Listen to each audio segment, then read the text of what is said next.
こんにちは、大輔です。私がよくトランジットで、利用するソウル、インチョン空港なんですけどね、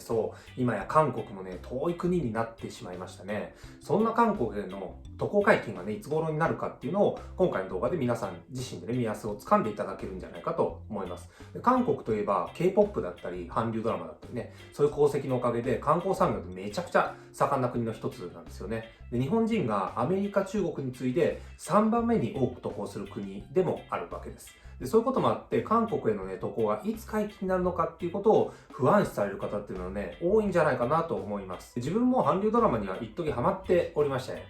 例えば、シークレットガーデンとか、イケメンですねとか、最高の愛とかね、あと、孫読城とか、いずれもね、ちょっと古いんですけど、これらは貫通しております。というのはどうでもいい話なんで、まず結論からいきましょう。観光客としての解禁というのは、夏以降、早くても7月ではないかというふうに予測をします。本日はね、その理由について以下の順序で述べていきます。7月までの韓国入国の再開が難しい理由をまず述べた上で、韓国が一次感染爆発を防げた理由、でもしも今、韓国にね、それでも入国したとしたら、一体何が起こるのかということを最後にね、付け加えていきます。では始めていきましょう。7月までのね、韓国入国再開が難しい理由なんですが、まず第一に、当面の間はね、パスポートが使えません。でなぜかというと、韓国政府は日本の短期滞在のビザ免除措置の停止を行っているからなんですね。それが今なお継続しているというわけなんです。で、これはコロナ対策の一環なんですけど、日本政府はね、日本への入国をですね、3月9日以降で制限したことに対する措置として、また対抗措置ですよね、としてなされているって、そういう側面があるんで、要するにね、韓国から日本にビザ免除措置のね、解除を日本政府がね、行わない限りは、日本のパスポートで韓国に渡る、韓国に入国できる日っていうのは遠くなるということが予測されます。で、まとめますと、日本のパスポート保有者がビザなしでね、韓国行きの航空機に搭乗するということは現在不可能と言えるでしょう。で、これは同じくね、韓国籍の方を含めた日本以外のパスポート保有者がビザなしで韓国から日本行きの航空機に搭乗するということも同じくね、不可能という形になります。外務省のウェブサイトを見る限り、4月13日から全ての国を対象にしてビザを申請するときには、医療機関が発行する診断書を提出する必要があるってことなんですよね。それで健康状態のインタビューも実施されるとありますんで、ビジネスだとかね、公務だったり必要最低限の移動っていうのは狭き門ではあるんでしょうけど、一応可能ということなんでしょ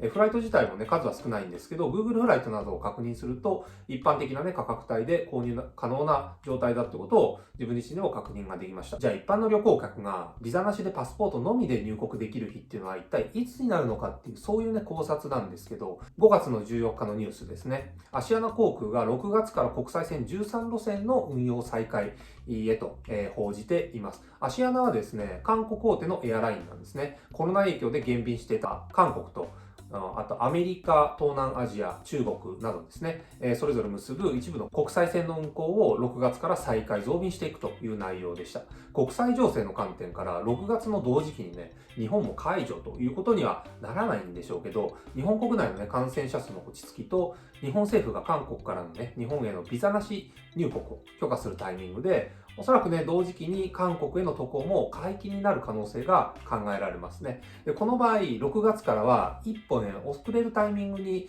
なろうかと思います。ということで、早かったとしても、7月、もしくはそれ以降が妥当と述べた根拠になっています。Twitter などの SNS ではね、2年間は韓国渡航ができないようなことが騒がれてたようなんですけど、これはね、現段階では正しい情報ではないと捉えていいんじゃないでしょうか。少なくとも自分が確認した限りでは、入国制限に関するね、政府筋の情報っていうのはありませんでしたので、現在はまだ不明というところかと思います。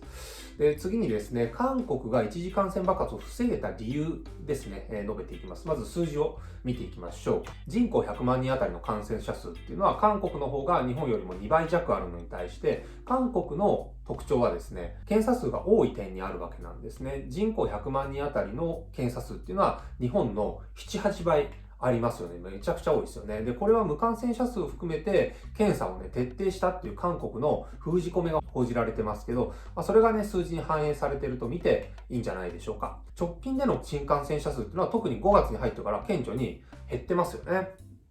ただね、先日ニュースにあったようなナイトクラブでの集団感染でぶり返すとかね、そういう懸念材料っていうのもありますんでね、もしも今ね、韓国に入国したら何が起こるのかっていうのを付け加えたいと思います。韓国は大規模にロックダウンせずに防ぎきってる世界でも稀な国の一つなわけなんですよ。で、これからはいかにして外国からの持ち込みを防ぐかっていうのが焦点になりそうなわけなんですよね。